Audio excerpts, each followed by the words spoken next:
so glad we cast you and that we're doing this. It's really powerful. Dallas had asked me a while ago if I would want to be healed if I had the opportunity. I even have chills talking about it now. When Dallas came to me and asked if we could make my own disability part of the character, that was exciting and scary at the same time. As an actor, all of a sudden little James has a little more to his story than he initially did. He's no longer just this happy helper. You see that there's a little more going on under the surface. Even if it is as a character, it was scary knowing that I would be shining a light on the thing I was most insecure about. I had never really opened up publicly about how bad I felt about myself or how insecure I was with my disability and with my limp. What is your malady? Forgive me, I don't mean to offend. It's fine. It's a form of paralysis. It's caused problems since birth. I was born 2 months premature. I had a lot of health issues as a baby. I have cerebral palsy and scoliosis, as well as very severe asthma. I've had over half a dozen major surgeries by the time I was 10 years old. As I got into my teens, I went to my first public school. One day, a kid invited me to eat lunch with him and his friends. As I was eating with him, he was like asking, what I like to do. And at the time I had done like a guest spot on a Nickelodeon show and Walker, Texas Ranger and a few little things. And he said, "Oh, I didn't know they let cripples on that show." And that is when it hit me. I was like, oh, he's not wanting to be my friend. He's making fun of me. And that's when I saw it as something that I should be ashamed of and something that's truly bad. And then other kids saw and started to join in. Then it turned physical. So, I was getting into fights. It got to a point to where I was just eating lunch in between the vending machines. There was a little crack I could squeeze it in between and then eat my sandwich. So that way I was hidden. But the damage had already been done when it came to my self-esteem and my self-worth. I wrestled for a while with, depression and suicidal tendencies. I felt like I was given this gift and this passion for acting for a reason, but then I felt like I was given a curse at the same time that would prevent me from ever realizing my potential as an actor. My relationship with my castmates is so strong and so deep. Nothing feels off limits. I feel like I can talk to them about anything or open up to them about anything. Doing that scene was kind of a huge catalyst for me talking about my insecurities. It led to me starting my podcast, What's Your Limp?, where I talk about it all the time and talk to other people about their insecurities. It led to Deadline writing an article about me being a disabled actor in Hollywood and my character on the show. That scene was a huge part of my own journey. Why hasn't he healed you? How do you watch all these healings today?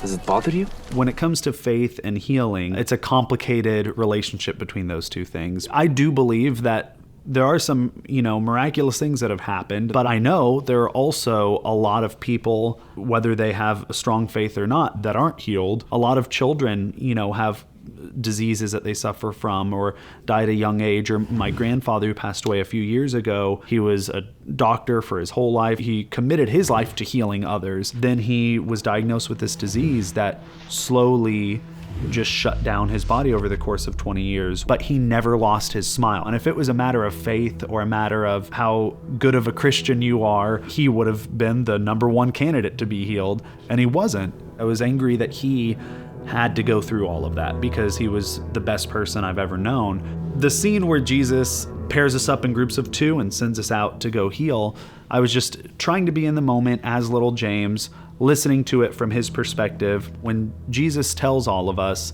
that we're going to heal people, and he says it a few times, every time he mentioned it, I, as little James, felt more and more angry. And I didn't anticipate feeling angry in that scene. One line in particular, Jesus tells them, "None of you are what you were." That made me really angry as well, and resentful, because I remember hearing that and thinking, well, they might not be a tax collector or a zealot anymore, but I'm still me. They can change their profession, but I can't change the way I am. It was a really, really interesting experience feeling that, because I didn't expect that at all. So it kind of informed how I'm going to start my scene with Jonathan later on. I'm going to have to approach Jesus pretty angry for my scene with him, which is going to be a really interesting, cathartic thing to explore. You're telling me that I have the ability to heal.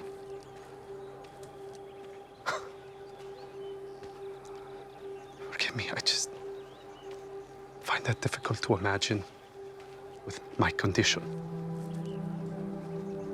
which you haven't healed. There were so many times in my past, even recent past, I felt that anger and I felt that bitterness. I get to explore all of that again doing this scene with Jonathan. I get to basically confront him and say, you know, you're wanting me to heal people, but I haven't been healed yet. That doesn't feel fair. Getting to express that in this controlled, safe environment, I think will be going to therapy. And I can't wait because it's, I think, going to be a very impactful scene for a lot of people. I know how easy it is to say the Song of David, that I fearfully and wonderfully made, but it doesn't make this any easier. And in this group, it doesn't make me feel like any less of a burden.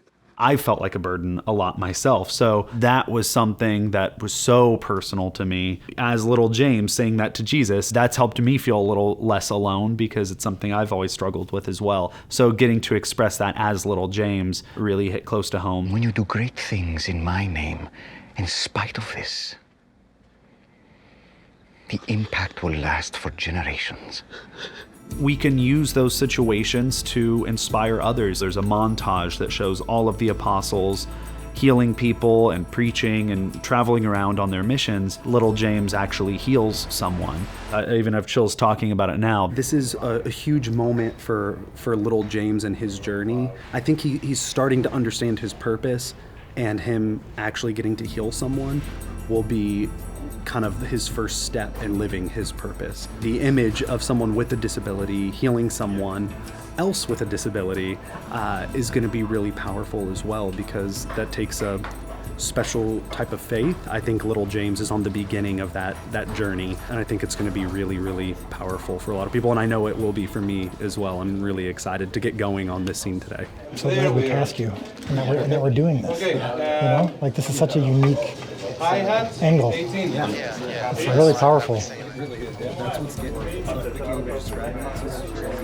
Dallas had asked me a while ago when he was initially playing with the idea of making this part of my character if I would want to be healed if I had the opportunity. At the time, honestly, I probably would have wanted to be healed because I was still at a place of not really loving or accepting myself. I may still be insecure at times, or I may still feel bad about myself, or have these things that pop up from time to time. But truly now, at this point in my life, I wouldn't want to be healed because it's almost a responsibility to use this to help others, because I've realized I can. It's that, you know, Spider-Man line, with great power comes great responsibility. I feel like this is kind of a power now. It's something that I've seen firsthand how just talking about my experiences can help others. Me playing little James kind of taught me how to do that. Now I have people come up to me all the time, and not only are they thanking me for being a part of the show, but then they're saying, by the way, I was severely bullied because of my scoliosis when I was a kid. All of a sudden, they're not just a fan anymore. We're sharing this deep, intimate connection with each other and seeing how much my children love me. Like, they wouldn't want me to walk any different because I'm their dad. That's how their dad walks. If I all of a sudden grew a foot and was walking quote unquote normal, it would be weird. They would want their dad back. And if they can love and accept me as I am, then why can't I love and accept myself as I am? It made me realize that, like, for instance, all of my castmates, they love me as I am as well, and they wouldn't want me to be any different. It's just about learning to love those things about yourself that you would love in someone else. Because if I knew someone else that had a limp, I would never look at them and say, oh, that's gross or that's weird. It's a long journey, though. It's way easier said than done. I love you. Thanks for giving your gift to us. Of course, thank you for using it. I know it's vulnerable, but No, it's a gift to millions. Thank you. Yep.